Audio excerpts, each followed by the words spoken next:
Oi, gente, começando mais um episódio do Papo Agro de hoje com um assunto diferente que muita gente traz mitos sobre isso e hoje a gente quer tirar isso fora e trazer algumas verdades sobre veganismo. Ficou diferente o Papo Agro hoje, né? Comigo, Marcelo Eduardo Líderes, ele é presidente do IBRAF e o nosso convidado especial de hoje é o Ricardo Laurino, é uma das principais lideranças do movimento de veganismo do Brasil. E você, Ricardo, com certeza tem muitas respostas pra gente. Seja bem-vindo. Obrigado, é um prazer estar aqui com você. Como você disse, Juliana, para falar sobre um assunto que traz muitos mitos, muitas dúvidas, e eu tento, aqui nesse bate-papo, trazer algumas informações que podem abrir aí a mente das pessoas. Que bom que você veio, Marcelo, para a gente falar sobre proteína vegetal, que é um meio que você está muito com as pulses e com feijão. Seja bem-vindo. É um prazer estar aqui, é um prazer estar com o Laurino, porque eu entendo que tem realmente muita coisa aí assim que a gente precisa ir desmistificando. E eu até por uma proximidade com ele, eu fui aprendendo muita coisa que não era bem assim como eu imaginava, né? Então acho que vai ser um bate-papo gostoso, né, Juliana? E é isso mesmo que você disse, Marcelo, é um bate-papo. Primeiro, Ricardo, qual é a diferença de ser vegano com ser vegetariano? Vamos lá começar na base, né, Juliana? É. Então, vamos lá. Vegetarianismo é algo relacionado à alimentação. Então, quando a pessoa fala que é vegetariana, ela está se referindo basicamente à alimentação em si. E aí, dentro do vegetarianismo, tem alguns debates internos que eu vou tentar explicar bem rapidinho, que são algumas diferenças de interpretação. Porque o termo vegetarianismo se conecta à ideia de somente vegetais. Sim. Então, uma pessoa que se autodenomina vegetariana deveria ser uma pessoa que só consome produtos de origem vegetal. Mas nossa língua é dinâmica, né? As interpretações vão alterando. E aí, ao longo do tempo, as pessoas começaram a considerar o vegetariano aquele que tira as carnes. Tanto é que a percepção que a gente tem é que vegetariano não come carne, mas come ovos, come laticínios. Aí tem uma dúvida quando a gente utiliza o termo por conta dessas duas visões. Hoje em dia, vegetariano é visto como aquele que tira as carnes, que internamente a gente chama de ovo-lacto vegetariano. Mas que é um nome muito comprido. É muito comprido, por isso que o pessoal fala. Você acha que é por isso que vegetariano. Rola essa confusão? Exato, tem um pouco disso. Ah, vegetariano, não come carne. Pronto. Tá? Mas de forma geral, vegetarianismo é sobre alimentação. Veganismo já não. Veganismo é, como eu costumo dizer, que é uma postura de amplo respeito aos animais. A gente pensa assim, poxa, se eu puder evitar exploração, morte de animais e tiver ao meu alcance, por que não fazer isso?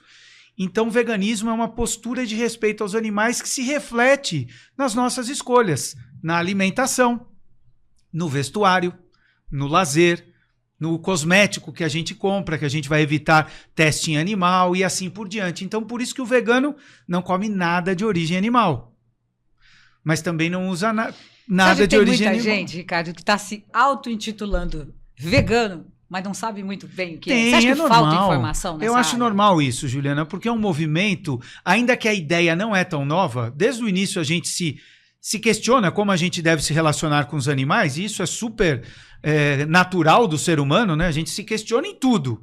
Se questionaria também na nossa relação com os animais. Então, como isso é algo novo da forma que a gente aborda hoje em dia, é normal que tem gente que conecte veganismo só com alimentação. Tem gente que acha que é só ligado à carne. E além disso, né? Exatamente. Porque assim, como eu disse, eu acho que a melhor forma de entender o veganismo é isso. É uma postura que reflete nas nossas escolhas. E isso a gente faz todos os dias. A gente escolhe ou por conta do preço, ou por conta da cor que a gente gosta mais, ou por conta de uma série de fatores. Questões de saúde e tal. O veganismo vem e diz, olha, por que não colocar um outro parâmetro também, que é de evitar ao máximo possível a exploração e o uso de animais. Não é nada extraordinário como as pessoas acham. Cria-se, né, gera-se um debate, por isso radicalismo. Que a gente trouxe ele, viu, gente? Agora, vocês devem estar se perguntando por que o Papo Agro trouxe o Ricardo para cá. A gente trouxe o Ricardo para fazer essa ponte que o Marcelo faz muito bem. Quando a gente fala de ser vegano, de ser vegetariano, não tem como não linkar isso também ao campo, né, Marcelo? Marcelo que leva aí mundo afora uma bandeira muito forte, uma voz forte, muito ativa com a questão das pulses, que são as proteínas vegetais. As proteínas, quando a gente fala de feijão, lentilha, grão de bico. Marcelo, até onde o agro, né, pode parar para escutar um movimento tão forte que é esse que o Ricardo ele encabeça aí? Porque a gente vê números, né? Não existem achismos. Não adianta, a gente tem pesquisas hoje que vê que muitas pessoas estão mudando o estilo de vida. Porque eu mudo meu estilo de vida não quer dizer que o seu seja o seu estilo de vida seja meu inimigo. É uma mudança de pensamento, às vezes muito particular da pessoa. Onde entra o produtor aí nesse bolo todo, nessa história toda? Então, até conhecer um pouco mais sobre o que é o veganismo e o vegetarianismo, eu tinha uma impressão, né? Eu via como xiitas. Eles são xiitas, né, da alimentação e, né, os animais e, claro, qualquer pessoa não se sente confortável quando começa a falar sobre o consumo de carne. É difícil a pessoa ficar confortável. No campo, o que acontece? Por N narrativas, foi se colocando como se, uma vez que no campo você produz grãos e você produz também a proteína animal, se os veganos e vegetarianos não consomem proteína animal, elas são xiitas e são como se fosse um inimigo. Mas quem torce por um time que não é o meu, se eu sou uma pessoa racional, não é meu inimigo, ele torce para outro time. Ele tem uma cultura que levou ele a torcer para outro time. Tem gente no Brasil mesmo que adora uma comida cheia de pimenta. Tem gente que não. Tem gente que não. Tá? É claro que quando você pega tudo que está acoplado também, que vem as reflexões que os veganos e vegetarianos nos acabam causando, fazendo com que a gente pare e pense, a gente vê que vai mais do que isso, do que uma pimenta e um time de futebol. É algo bem mais sério. Mas por que eu busquei essa proximidade? Por que eu venho buscando diminuir essa tensão? Porque existe muita polarização no Brasil já. Isso atende vários interesses. A polarização entre o campo e o urbano, né? O urbano e o campo parece que não são brasileiros, né? Há polarização. Há outras polarizações que vão sendo feitas e uma delas é essa na alimentação. Então, o que me chamou a atenção depois que eu comecei a acompanhar às vezes que eu vi veganos e vegetarianos tendo que defender a sua posição em podcast, em entrevistas e tudo mais, e sendo atacado pelo lado que eu estou. Eu sou um consumidor ainda de carne, ainda. Por quê? Eu vejo que o nosso lado é tão xiita quanto aquilo que a gente imaginava que os veganos e vegetarianos são. E quando você começa a conviver com eles e conviver com a maneira do Ricardo, em especial, e aí eu acredito que ele permeou isso nos últimos anos, né, à frente da Sociedade Vegetariana Brasileira. Hoje ele é vice-presidente, era presidente. Eu vi que é uma outra postura. Quer dizer, eles são de paz, não estão aí para discutir com o campo. E o campo, né, foi uma somatória de coisas. Quando eu vi, por exemplo, o John Lennon, né? John Lennon não. John ou Paul? Não. O Paul McCartney. O Paul McCartney com o negócio da segunda sem carne. Quando eu vi o negócio da segunda sem carne, eu tinha lido alguma coisa sobre isso. E eu entendi que segunda sem carne, gente, segunda sem carne é a segunda com proteína vegetal. Então, peraí. Porque o corpo precisa de proteína. É que nós não somos contra se alimentar, né? Sim. A gente precisa se alimentar. Nós não somos contra se alimentar, contra produzir, né? Exato. Na verdade, a gente está tentando fazer um trabalho hoje para unir, né, as pessoas e as atividades delas em si. Eu acho que o que dificulta muito é a questão de julgamento e preconceito. Eu não sei o que é veganismo, eu não sei o que é vegetarianismo, eu não gosto. Mas como você não gosta se você não sabe? Então, a gente procura figuras como você, figuras como o Marcelo, para tentar fazer esse contrapeso. O que eu quero entender mais? Você falou de uma pesquisa que surgiu agora. Sim. E a gente gosta de saber dos números, né? Os números, eles não têm sentimentos, eles mostram a realidade. Então, o que a gente tem de mais novo nessas pesquisas, Ricardo? Legal. Antes de falar do mais novo, a gente teve, em 2018, uma pesquisa do IBOP, antigo IBOP, né, que agora é o IPEC, mas na época a pesquisa mostrou que 14% da população se autodenominava vegetariana.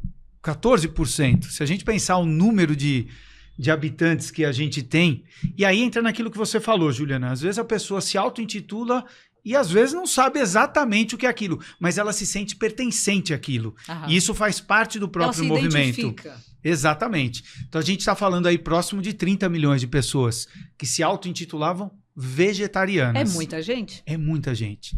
E aí a gente, agora, no final do ano passado, início desse ano, saiu uma nova pesquisa, dessa vez do Datafolha, e 7% da população se autodetermina vegana. Aí veganismo é aquele outro aspecto que eu disse, né? Que é nada de origem animal e com uma postura diferenciada em relação a como a gente se relaciona com os animais. E aí você pensar, a gente está falando de quase 15 milhões de pessoas É bastante que tem gente. essa visão, que não significa, e eu reforço, você foi muito feliz quando você disse isso, pode ser que tenha pessoas que não sabem exatamente o que é aquilo, mas elas se sentem pertencentes, elas entendem que aquilo faz sentido e que elas estão numa busca, elas estão num processo de transição. Talvez estejam no começo, talvez estejam lá na ponta, mas fazem parte desse processo de questionar aquilo que a gente põe no prato, aquilo que a gente veste, aquilo que a gente usa o nosso dinheiro para estimular. E aí eu reforço, eu quero trazer o que o Marcelo disse aqui, que é exatamente essa ideia. Nós somos a favor de produção de alimentos. A gente quer que todo mundo se alimente. Mas talvez a gente possa questionar a forma que a gente está trabalhando isso. E isso não é crime. Sim. Aliás, ainda bem que a gente pode questionar, a gente pode pensar, porque isso gera desenvolvimento, gera mudanças. Postos de trabalho. Gera tudo que a gente Gira conhece, economia. né? Se a gente não questionasse, Juliana, a gente ainda estaria nas cavernas. O ser humano só se desenvolveu, tem muita gente que diz assim para mim, o ser humano só se desenvolveu porque comeu carne, a proteína animal. Acho que tem gente que pensa assim, existem estudos e pesquisas e teorias que mostram isso. Uhum. Mas existem uma dezena de outras que dizem que não, que foi algo natural ter comido carne, como poderia não ter comido e a gente se desenvolveria da mesma forma ou de forma diferente, mas desenvolvendo esse nosso nível de percepção e de questionamento, que essa sim é a principal característica nossa. Então, assim, eu questionar a pessoa comer carne, estimular uma outra forma, é a mesma coisa que a pessoa me questionar por que eu parei ou não. Faz parte da relação humana. Mas mais do que isso, a gente pode olhar com uma visão mais agradável e acolhedora mais madura. de por que estão pensando isso. Sim, como que a sim. gente pode lidar com isso? Sim. E aí tudo fica mais simples, o movimento se entende melhor e de uma forma natural a gente acredita que sim, a gente pode estimular o consumo de feijão, que infelizmente os últimos estudos mostram que muita gente está tirando do prato. Sim, sim.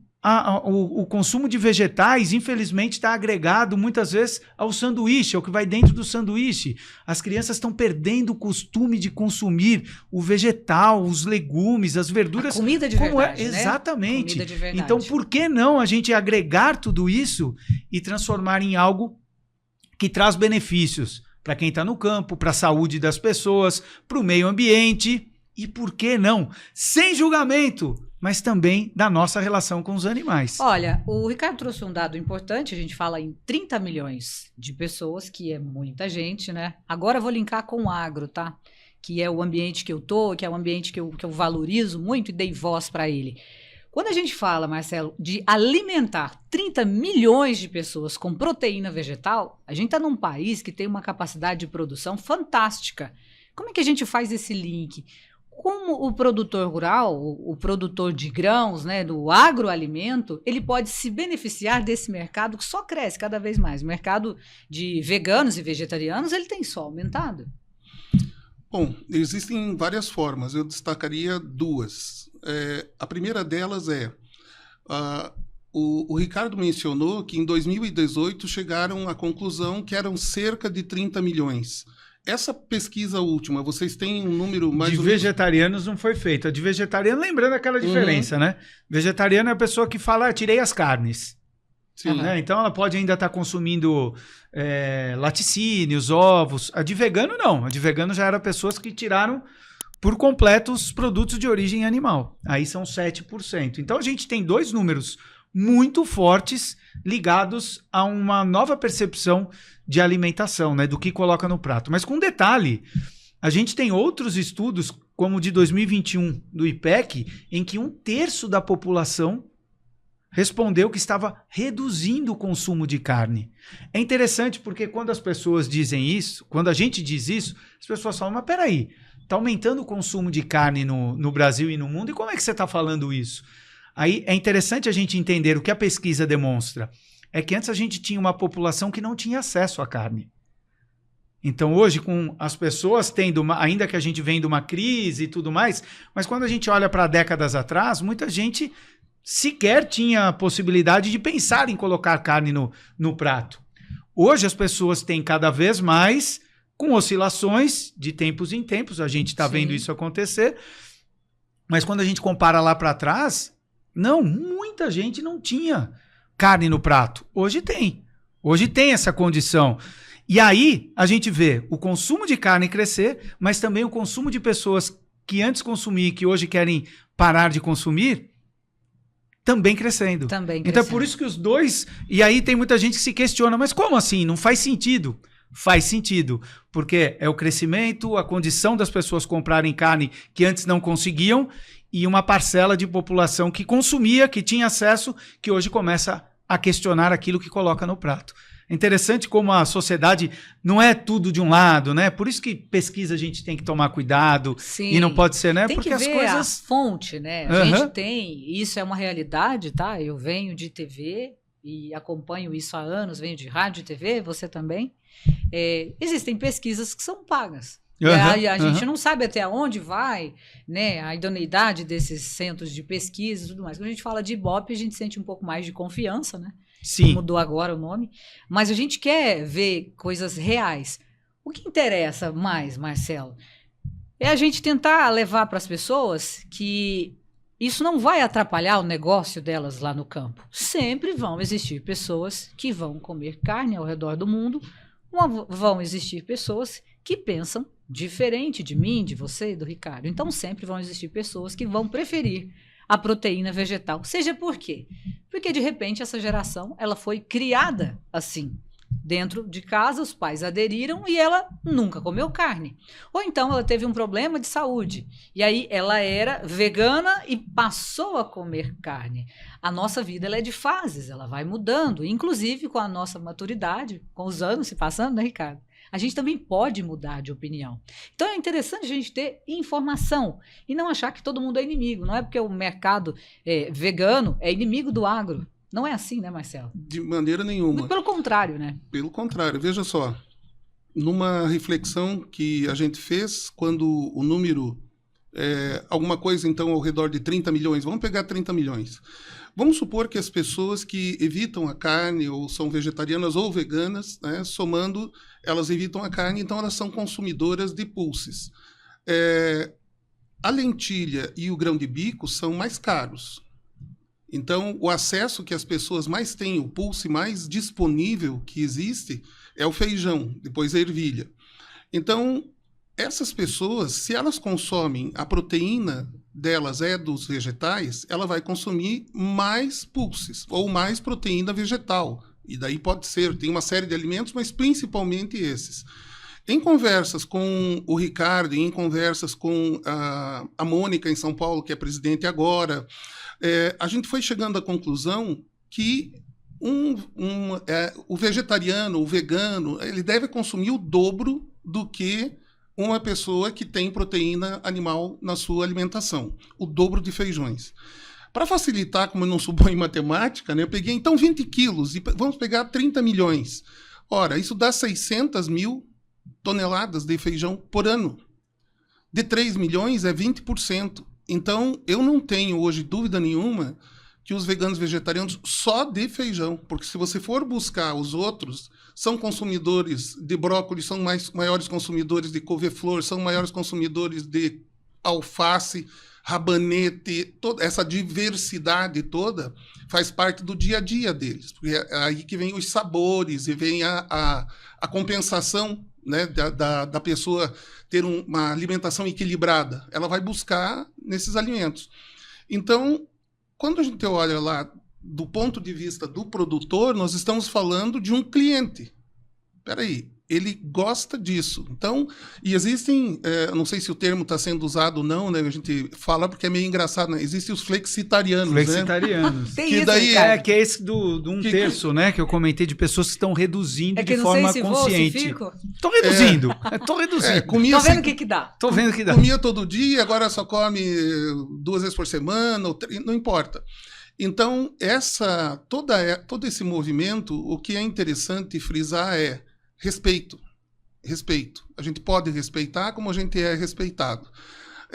Se você quer saber mais a respeito disso, conheça então mais profundamente as razões que levam, que daí existem outras tantas razões. Não é só uma questão de nutrição, né, mas ela vai muito além disso. Então as pessoas podem buscar ter esse tipo de informação também. E é interessante ter pinceladas disso para que você reflita. Isso em tudo, como você falou, com o passar do tempo, a gente vai descobrindo que a gente pode mudar de ideia. E como é bom mudar de ideia. Sem preocupar com o julgamento das outras Sim. pessoas. Não gosto mais de azul. Tá tudo bem. Gostava de frio, agora eu tô mais velho, Agora já não gosto mais quero tanto. morar na praia, né? Ricardo, me conta aqui, você sempre foi vegano? Não, minha história foi o seguinte, eu tinha 17 anos, estamos falando em 1990, eu era o churrasqueiro da família. Ontem. Foi agora. Eu era o churrasqueiro da família, eu tava cortando um bife, eu adorava carne, e novinho, já adorava. Eu era aquele que falava, vamos na churrascaria, tava pronto para qualquer visita a uma churrascaria ou um evento que tivesse carne. E aí eu tava cortando o bife, e aqui eu sei que... eu tô contando a minha história, não trazendo a minha história. E aí eu vi uma reportagem sobre o aumento da produção de carne no interior paulista. Eu morava em São Paulo na época. E aí mostraram os animais pastando. E eu fiz uma conexão muito rápida.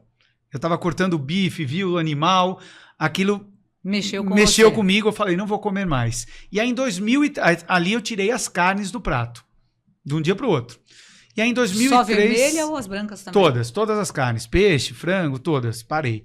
E aí em 2003 eu dei o passo seguinte, tirando os laticínios, ovos. Aí eu já não gostava muito da ideia de aquário, de zoológico, esse tipo de coisa que tinha relação com o uso de animais em circo, já não curtia. Falei, poxa...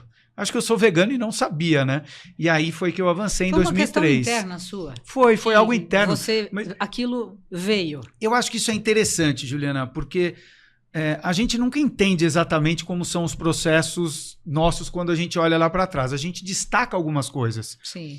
Mas quando a gente olha, são construções mínimas. Que hoje eu converso com você, amanhã o outro fala, tal, e de repente você tem um momento específico que aquilo acende em você e você fala, foi isso. Mas eu acho que é uma... E gira uma chavinha. Aí virou. Mas já estava girando, né? Sem você perceber. De repente, você tem o estalo ali naquele momento. Então, eu acho que quando a gente pensa que é algo que aconteceu pessoalmente, dá a sensação de ser algo exclusivamente nosso, mas tem relação com tudo, sabe? Sim. Porque quando a gente olha que os estudos mostram, e aqui eu estou falando de novo de estudos, se alguém quiser ir, a gente tem... na SVB, inúmeros guias nutricionais com dezenas de estudos mostrando que a gente pode ter benefícios com esse tipo de alimentação. Sim. Então, quando você vê que você pode ter benefícios para a sua saúde tendo uma alimentação dessa, e você vive em sociedade, então não é algo só teu. Você estando melhor, poxa, você atende melhor as pessoas, você tem um humor melhor. Onde isso é cultural? Em que sentido? A comida? A comida. Totalmente. Regiões do Brasil. É totalmente cultural. Alimentação, e aqui eu não estou julgando nenhuma nem outra. Aham. Toda ela é cultural. O ser humano se desenvolve por meio de um desenvolvimento de microculturas para que isso se transforme em grandes culturas que aí se espalham.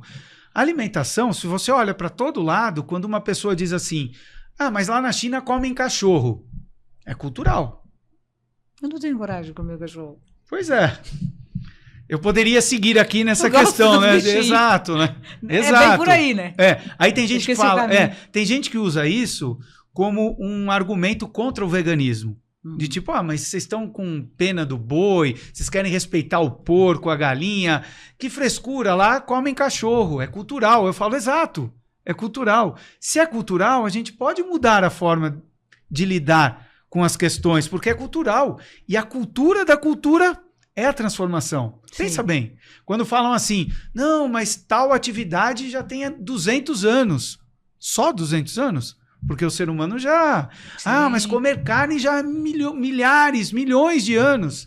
É verdade. Mas tem relatos de grupos que não comiam. Ou seja, é exclusivamente cultural. Só que a cultura, ela se conecta a todo o restante. Via cultura, a gente cria estudos. E aí, como você disse, podem ser estudos com tendência ou não. Sim. Mas é uma cultura nossa de fazer análises, de estudar, de trazer ciência para algo. Então, esses estudos mostram se a gente pode ou não deixar de comer carne. Mas tudo está dentro de uma cultura, percebe? Impactos ambientais. Por que a gente analisa os impactos ambientais hoje, não só do alimento, mas de outras coisas? Porque a nossa cultura se desenvolveu a ponto de a gente se olhar e falar, será que a gente vai acabar com a condição ambiental para o ser humano continuar vivendo aqui? Aí a gente vai fazer estudos científicos, mas o estudo científico está dentro da nossa cultura, de analisar aquilo que a gente está vivendo. Então, tudo é cultura. Tem gente que diz que não importa quanto tempo existe algo ou não.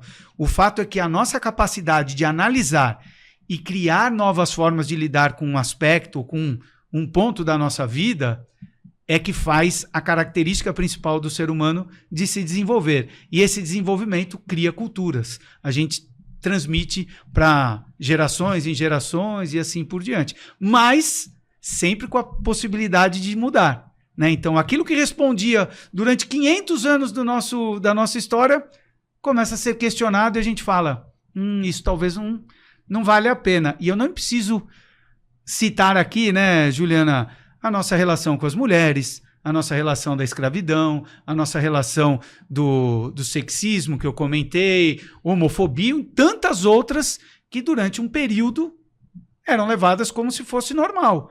Hoje a gente questiona. Hoje é um absurdo a gente olhar para trás e ver coisas que a nossa cultura aceitava. Hoje já não. É interessante Tem mais né? questionamento nos tempos de hoje. Marcelo, quando a gente fala no aumento de pessoas que mudaram o estilo de vida, aí a gente vai para a sustentabilidade na hora de produzir essas proteínas vegetais.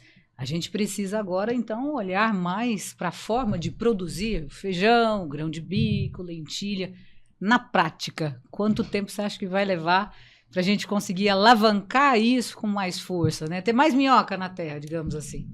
Então, isso é algo que a gente tem em comum, né? Então, todos os seres humanos se preocupam com a qualidade da comida que vem para a sua mesa.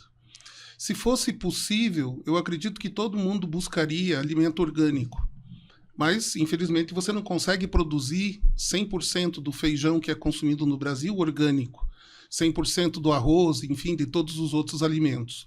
Dentro desse cenário, o que acabou acontecendo e veio evoluindo? Bom, por exigências, seja lá o motivo que for, né, o Brasil é um grande fornecedor de alimento, então ele é muito demandado com respeito a uma série de critérios de sustentabilidade. Então, aqueles que a gente já escuta falar sempre, né, a mata ciliar, tem um rio aqui, você tem que respeitar X metros, né? APPs. Você tem uma área, você não vai poder desmatar ela inteira, né, para poder produzir alimentos, seria justificável, mas não pode. A irrigação, vai usar irrigação, tem que ter estudos muito bem consolidados sobre a capacidade daquela região em atender aquela quantidade de irrigação. Então, tudo isso é uma evolução. Só que muitas vezes o consumidor não chega para ele essa informação. Hoje tem muito feijão, por exemplo. Vamos pegar o feijão que a gente estava tratando. Mas é o feijão, é o arroz, os alimentos em geral. Muitos deles estão aumentando barbaramente e rapidamente a quantidade de produtos biológicos, né? Então, o biológico, o que é? É você ter um determinado ser vivo, lá, um fungo, que ele acaba matando uma praga da lavoura. Então, não precisa ir lá com inseticida químico, impregnar aquela planta, impregnar aquela terra. Não, existem inimigos naturais, né, no meio ambiente. Quanto mais usa-se isso e quanto mais se descobre sobre isso, uma coisa que me surpreendeu, eu tenho 35 anos nessa área, trabalhando com feijão e pelo menos uns 25 anos ouvindo palestras de agrônomos em eventos, inclusive que a gente promove ou que a gente é convidado. E eu vi a evolução do que veio a ser o solo vivo, né? Então, o solo vivo, o que é? Até há uns 20 anos não se falava muito, né? Se queimava, por exemplo, né? Punha fogo para preparar para a próxima, tirava aquela palhada de lá, limpava a terra para poder produzir. E aquilo virava só um substrato, né? Algo só para ela se fixar. Só que foram vendo que o solo é vivo.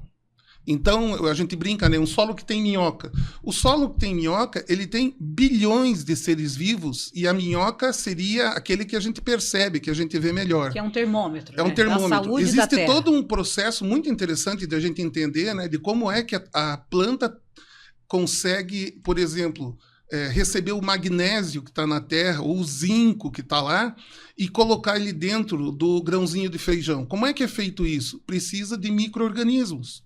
São milhões de micro-organismos. Então, essa terra tem que estar viva. Para essa terra estar viva, eu tenho que evitar qualquer tipo de fertilizante químico, que ele acaba prejudicando esse equilíbrio da terra.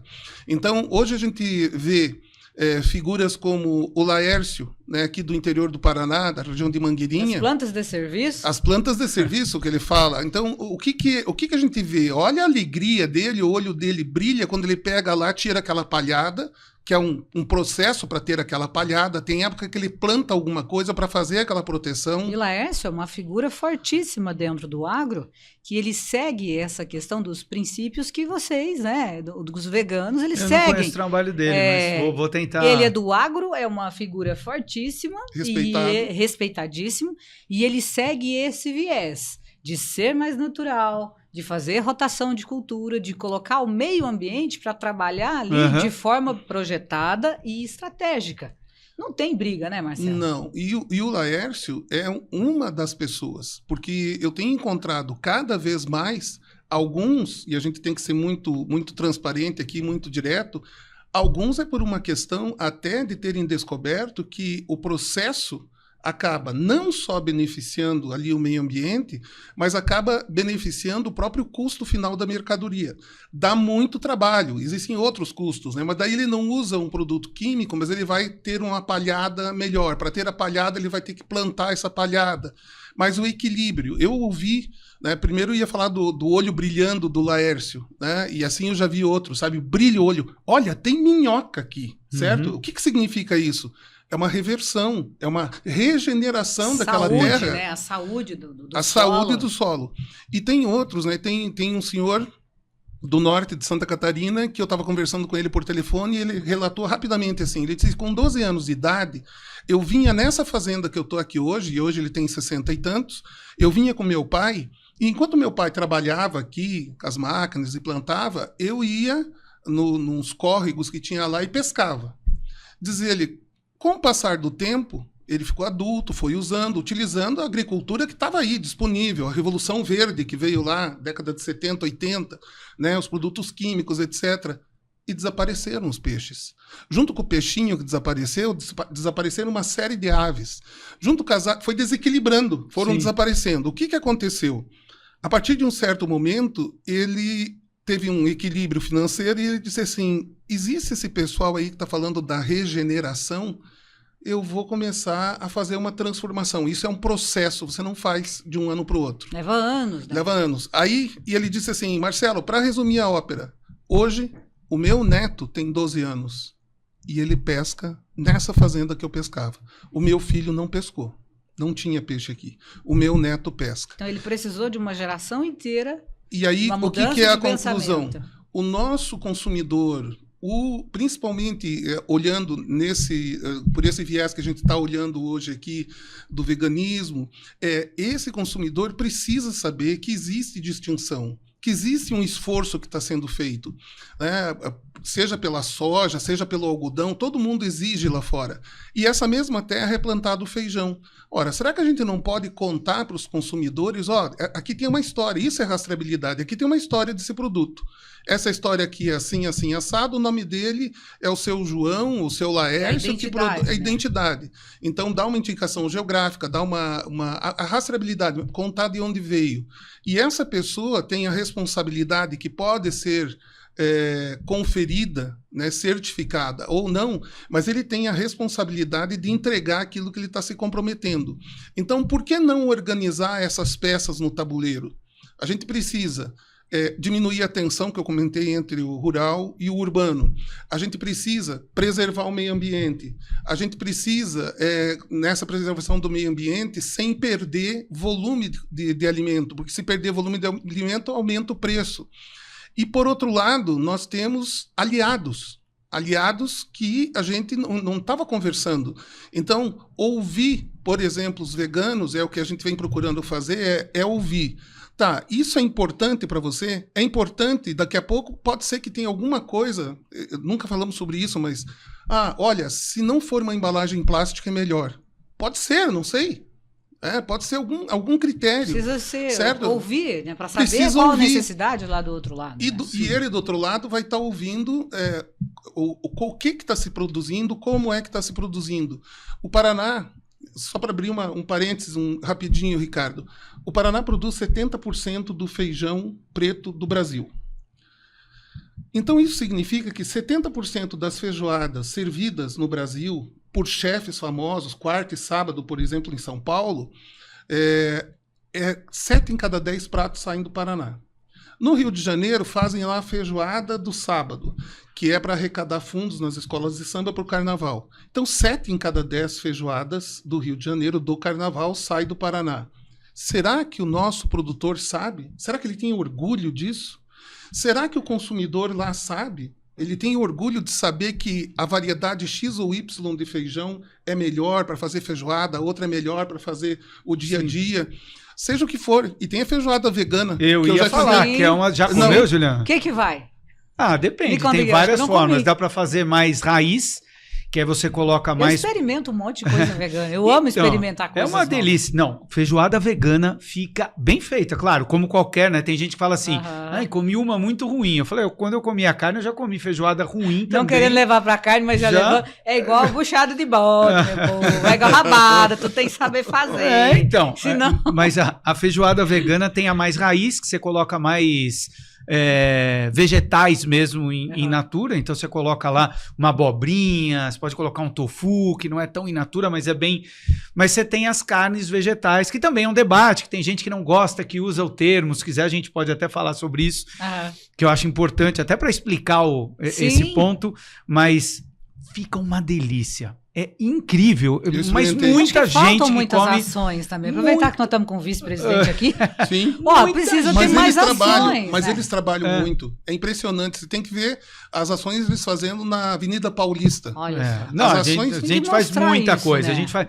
É que assim, existe, como a gente falou no começo, existe muito debate polarizado. Então, às vezes uma ação que é uma ação de promover um tipo de prato, uma alimentação, é vista como uma guerra, aí pronto, Sim. isso gera... Ô, Ricardo, você falou um negócio bacana. O quê? A questão da polarização, do debate, né, da encrenca. O povo gosta de encrencar. O brasileiro adora dá like, encrenca, né? A primeira dá coisa like. que ele faz... Não dá like, Juliana? Dá like. Os haters, né? Eu acho isso péssimo. Eu tenho meu podcast, sei que às vezes me estimulam. Eu falo, não, cara. Tem que ser veaco, hein? Não é a ideia de. Tem que ser veaco. Não é like.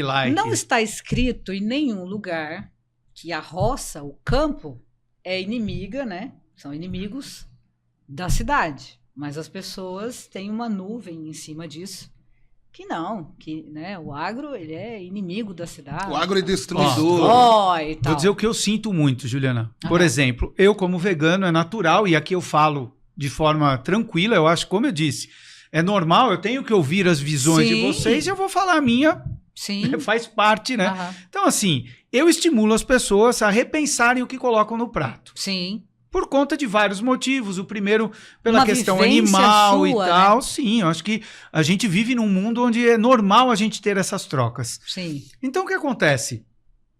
Quando a gente transmite essa informação, quando a gente traz esse tipo de informação, eu não tenho como ideia atacar o que o outro está fazendo. Pelo contrário, a minha ideia é mostrar que ele também pode fazer parte. Sim. Então, a pessoa fala assim, você é contra que a gente produza carne, você não sabe que aqui no campo a gente produz o arroz que você come, o feijão. Sim. Eu sei, claro que eu sei. Sim. A questão é que a gente está debatendo formas de lidar com isso. Outra coisa que acontece que é muito comum, e eu acho que isso é um erro às vezes de veganos ou de pessoas no meio urbano, de falar, o agro está acabando com o meio ambiente. Tá. A gente pode ter duas visões. Sim, tem produtores que não estão nem aí, a gente sabe disso. Sim. É ser humano. Ser humano é assim. Não é só na área do cartilha, né? Não é só na área do agro. A gente pode pensar em vários aspectos.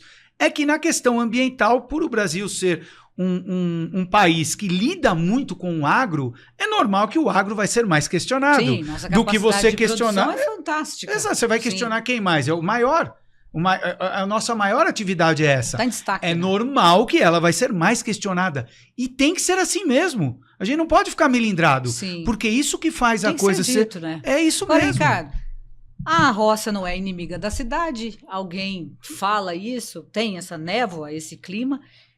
Como o veganismo não é inimigo do produtor, não é inimigo de quem come carne, não. Cada um tem um estilo, cada um resolveu seguir por N motivos, né? Seja ele religioso, saúde, cultural, ou amanheci agora não como mais carne, ou então não como mais queijo. Pronto, acabou, não preciso explicar por quê. Mas como é que você enxerga que a gente pode, ao invés de separar os elos da corrente, né? Juntar os elos da corrente. Até onde a gente pode conversar melhor com o veganismo e o agro? Quando que eles podem ser parceiros, né? Com os produtores. Não esquecendo que, é lógico, quem tem uma fazenda, já chama fazenda por isso, o cara está o tempo inteiro fazendo alguma coisa, aquilo é a empresa dele, que a gente não questiona tanto quem tem uma padaria, quem tem um supermercado, como questiona tanto o agro. Né? E às vezes a gente tem também algumas coisas similares, por exemplo, o cara ser vegano é como discutir religião, é como discutir política, né? São várias coisas nesse sentido. Como é que a gente pode, ao invés de brigar, ao invés de trazer tanto preconceito, tanta briga, tanta discussão, eu não quero ouvir sua opinião. Cara, vamos ser inteligentes, em vez da gente discutir, vamos fazer o que a gente está fazendo aqui? Vamos conversar, discutir, é diferente de conversar. Como é que dá para fazer isso com o agro, com esse segmento que você representa? Bom, se eu tivesse a resposta completa, eu juro que ia ficar milionário. A gente quer, né, Marcelo? Eu acho que alguns pontos a gente já trouxe aqui como elementos, Juliana, mas eu acho assim, primeiro, a gente ser maduro o suficiente para entender que críticas existem, principalmente por conta de ser o nosso maior, é o carro-chefe, como o próprio agro se autodenomina, né? É o carro-chefe da nossa economia e tal. É normal. É igual o time que vai disputar o campeonato mundial. As pessoas vão falar mal do jogador do time que tá lá. E o outro time que tá parado, ninguém nem vai falar. Sim. O outro time que está disputando um campeonato. Não, é normal, então, que isso aconteça. E precisa acontecer, no meu modo de ver. Porque é assim que a gente vai poder desenvolver e quebrar essas correntes que muitas vezes acontecem de injustiça, de problemas no campo. E sim, fazer do agro um setor de economia forte, mas que tenha outros aspectos que sejam agregados, que são questionados. No meu caso, eu trago muito aqui essa questão de estimular mais a produção de feijão, estimular. Tem gente que fala assim, tem tanta gente passando fome. Aí eu falo, pois é, só que quando vai estimular as pessoas a saírem da fome, programa para tomar mais leite, programa para comer mais carne. Falou, não, eu defendo que as pessoas não passem fome, mas vamos estimular a comer mais feijão, vamos estimular a comer mais produtos de origem vegetal. Por que sempre essa cartilha da carne, do leite, dos ovos? Então, essas são questões que são naturais da gente debater. Acha que precisaria, faz parte, Juliana, Ricardo, de ter um pouco mais de equilíbrio nas ações? Porque são pessoas e pessoas. Sim, a gente eu ter acho a que campanha do leite, da carne, mas também ter a campanha da comida de verdade. Essa né? do Trazer leite e da um carne já equilíbrio. existem, né? Sim, Elas sim. são as mais fortes. Então, o que a gente pede, por exemplo, vamos dar um exemplo. Saiu agora os trabalhos para me fugiu o termo agora. Vamos lá, eu pego. Foi debatido no Congresso e com a equipe técnica financeira do governo e tal, as questões dos incentivos fiscais para os alimentos. Sim. O leite de vaca, o leite de animal, ficou com as menores taxas ou impostos ou alíquotas. A de leite vegetais. Numa população que a gente tem muita gente com intolerância à lactose, está com as alíquotas mais altas. Poderia ter ficado melhor. Ou seja, mais então uma pessoa fala assim, vegano é difícil porque é tudo caro. Mas por que é caro? Que tipo de estímulo a gente está dando? Ricardo, qual é o melhor dos mundos para você que representa esse segmento? Hoje seria a paridade, já estava ótimo, Já tá né? bom. Como acontece com o feijão que recebe incentivo, mas poderia receber mais. Mas é só comparar o tipo de incentivo que a gente tem para carne, leite, ovos, com leites vegetais, com as chamadas carnes vegetais. Como é que pode um leite de soja? Vamos pensar. Não precisa ser só de amêndoas, caríssimo. tem Pode vários, ser de tem coco de lá na soja, Bahia, tem de no coco. Nordeste, né, Marcelo? Sim. Tem de aveia, tem inúmeros. O leite vegetal tem Falta um boa monte de vontade, opções. Ricardo. Olha, O que que falta? eu não gosto de dizer se é má vontade ou não. Talvez seja um carinho, um olhar diferenciado para algo que não é para prejudicar um espectro, mas sim a gente ter uma paridade. Complemento, né? E eu acho que é até mais justo, Juliana. Porque pensa comigo, se você de repente fala, eu quero parar de comer carne, eu vou parar de tomar leite de vaca. Aí você entra no mercado e tem lá o leite de vaca a X reais e o leite vegetal a X reais vezes 5. Tá sendo justo para a tua própria escolha? Não está sendo justo. É uma forma de te direcionar para algo que naturalmente você vai falar, cara, mas é difícil. Eu preciso ter poder de escolha, né, Marcelo? Exato. Se eu não tenho essa paridade, se eu não tenho os estímulos... Por livre e espontânea pressão. No caso. Exato. Você acaba indo por conta de uma série de fatores. E num país que qualquer real faz diferença no final do mês... Muito. Como é que você vai julgar alguém que vai falar, eu não vou comprar esse porque é mais caro. E eu não fico sem meu leite, meu café com leite da manhã. Aí a pessoa vai e acaba comprando o leite de vaca. Ô Marcelo, na sua visão, hoje, em 2025, o que é que dá para ser feito nesse sentido? De unir mais as pontas, né? Tentar trazer um pouco mais de igualdade nisso aí. Ele falou uma questão aí que acho que muita gente não pensa. Fica só ali, fulano come carne, faz uma zoeira. Ou então, fulano é crente, faz uma zoeira. Ele lembrou da questão dos impostos, de isso ser mais acessível. A gente fala do feijão nas escolas, mas por que não falar do leite vegetal nas escolas? Que a mãe, às vezes de baixa renda, ela já tem que mandar um leitinho para a criança. Mas leite é só de vaca, grão não dá leite. Gente, e muitas vezes a criança tem problema com intolerância. A criança é celíaca. O que dá para fazer, Marcelo, de cara, assim? Era a reforma tributária que eu esqueci o termo. Reforma tributária. Sim. Então, veja só, é conversar.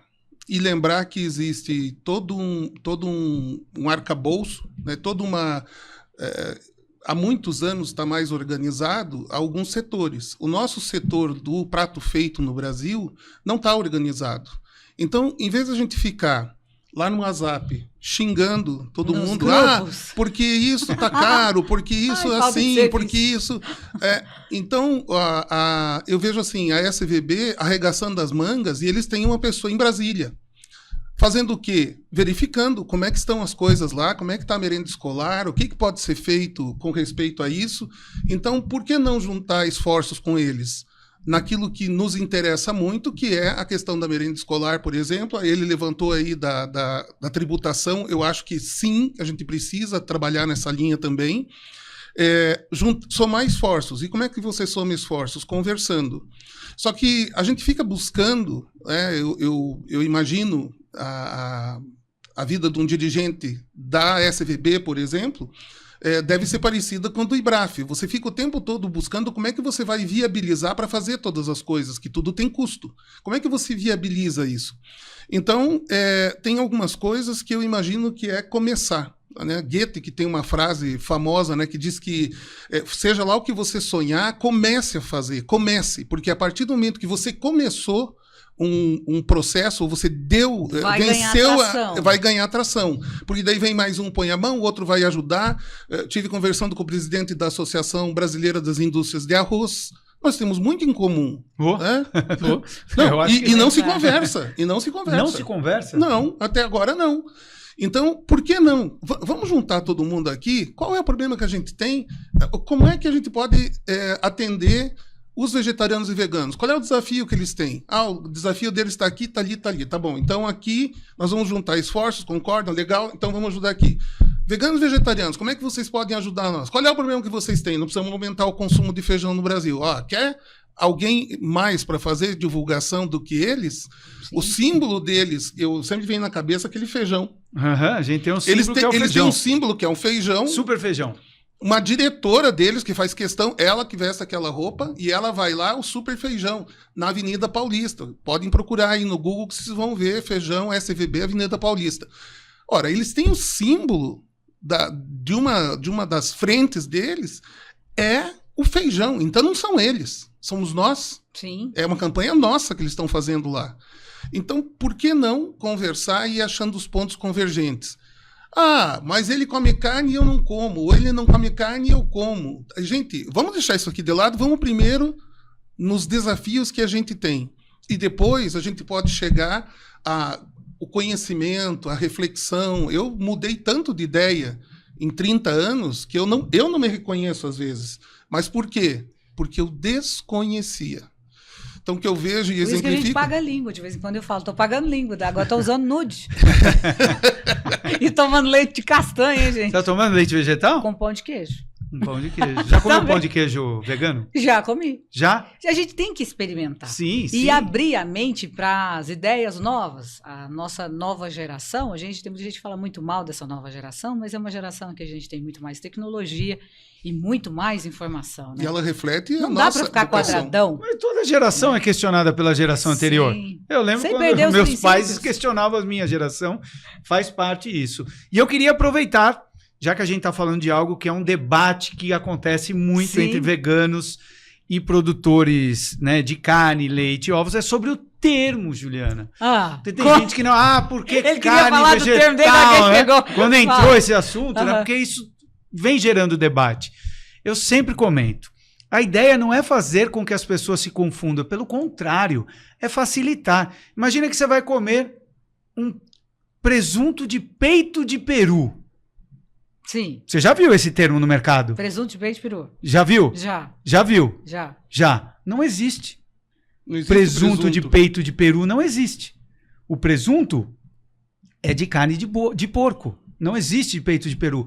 Mas te atrapalha o fato de ser? Ou é uma forma de você falar, é tipo um filetinho do peru, do peito do peru. Se você quiser, você vai comprar. Você facilita isso. Ninguém vai falar, nossa, eu comprei o presunto de peito de peru achando que era um presunto de porco. Ninguém vai falar isso. Sim. O leite vegetal, a carne vegetal, é a mesma coisa. Quando você fala um hambúrguer vegetal, é para facilitar, que é um disco. Sim. Só que aí o termo vegetal vem destacado. Ricardo, eu vou te dar minha para opinião facilitar, pessoal agora. Juliana. O que eu não gosto é do mimimi. Pois Deixa eu comer o que eu quiser comer. deixa o nome, né? O que eu acredito que é bom pra minha se família. querem- Tem gente que luta para ter lei para Fica ofendido. proibir o termo. Mas vai cair Mas uma aí- massa. Aí eu já acho. É incrível, Não, mas isso é um debate Não. pesado. Vai brigar Juliana. por uma coisa. Não, veja Não é? só, então ninguém mais vai poder comer frutos do mar. Porque não tem fruta Gente, eu debaixo queria do... ficar mais aqui. O Papo Agro é isso. É tudo que envolve o agro, que está ligado ao agro, ou seja, é tudo. Hoje a gente abriu espaço aqui para o Ricardo Laurino, que veio com muita satisfação, se pôs pronto para vir, para falar com a gente. E ele disse, sem frescura, o que tem que ser dito de forma reta, e a gente não pode ter medo desses diálogos. Né, Marcelo? Marcelo está aqui com a gente também, dando esse respaldo sobre a questão das proteínas vegetais. E fica aberto aqui também o espaço para você que é do setor de carnes, de laticínios, todo mundo. Papo Agro é aberto, né, Marcelo? É isso que a gente quer aqui, um papo que seja saudável, respeitando as opiniões de cada setor, né, Marcelo? Sim, e a gente convida todo mundo que está, né, se alimentando, então são todos. Todos. Né, que venham para conversa, que, sabe, precisamos aumentar o consumo de feijão no Brasil. Aumentando o consumo, nunca vai faltar feijão, porque o produtor não para de produzir. Agora, quando oscila muito, uma hora você paga R$15 o quilo, dali a pouco você está pagando R$3 o quilo, que nem agora. Isso é horrível. Então, aonde que a gente tem pontos em comum? O que eu agradeço muito a você, Juliana, a possibilidade de a gente estar aqui conversando abertamente, ao Ricardo, né, de ter essas colocações e de ter o estilo que tem. Desde a primeira vez que eu conversei com ele, né, ele nem falou dos livros dele, ele é autor de livros e tudo mais. Realista, né? Sim. E o diálogo, né, propor o diálogo para todo mundo. Sim. Dê suas sugestões. Se você tem uma sugestão de como é que a gente pode aumentar o consumo da comida boa, da comida de verdade, do prato feito do brasileiro, sugira, entre em contato com a gente lá, eu posso fazer um jabazinho? Claro. Lá depois põe o teu também. Bora lá. O nosso Instagram lá do Viva Feijão. Tá? O Viva Feijão é um Instagram que está começando, ele vai promover isso, a boa alimentação a partir do símbolo maior da gastronomia brasileira, que é o feijão, né? E tudo que faz bem. Nós somos aqui da corrente do bem.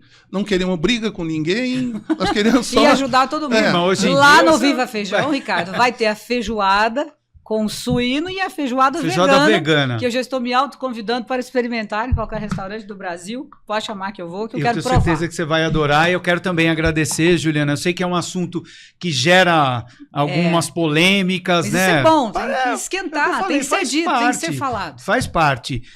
E queria reforçar isso, que eu e todos os veganos apoiamos produtor de feijão, produtor de brócolis, de arroz. Nós não somos contra a produção de comida, não, de jeito nenhum. A gente só questiona a nossa relação com os animais e isso faz parte do processo da civilização humana. A gente questiona, assim a gente se desenvolve, assim naturalmente a sociedade avança.